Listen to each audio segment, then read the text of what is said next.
agad. Dito, ibig sabihin, i-stop mo ito. Stop mo. Yan o, yan ang pangalaman. Pwede ito sumuntok, pwede ito. Yan. Wow. So, yun yun, wala yan eh. Wala ito. Useless ito. Dito pa lang may dalawa kang kamay, may dalawa kang elbow. Pwede dito, pwede ito. Pwede ulo. Pwedeng ulo. So yun ang, sabi ko nga, positioning. Kontrolado mo ito. Pag sumuntok siya doon, kaya mo kontrolin siya kaya. So, di lamang ka na. Yan ang sa positioning. Pero mas mabilis ka sa kanya.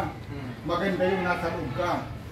Ibig sabihin pagka nasa loob ka, pagka sumuntok ito, dito ka sa loob.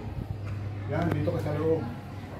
Kasi pagka dito ka sa loob, yan, hindi siya makasuntok dito. Paano ka makasuntok niya? Makasuntok ka? Hindi ka makasuntok. Nakakalamang ang nasa loob. Pagka nasa malapitan. Pagka na ano mo siya, na ano mo siya doon. Yan o.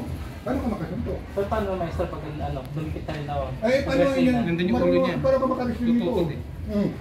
Paano ka gawin? Lahat ng galaw mo, babantayan ko. Tutukod yung ulo niya. Yun ang kagandahan doon sa ano, at saka ganito.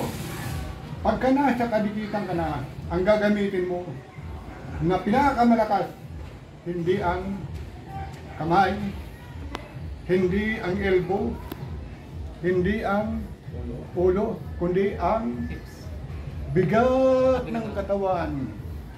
Pagka malapit ako sa iyo, pagka mabigat ang katawan ko, paano ko mananalo sa akin? Bigat ng katawan ko ang ginamit ko sa iyo. Diba? Buha, gagamitin mo yung bigat ng katawan mo. Ano kita madala dito? Eh, ginamit mo yung bigat ng katawan mo.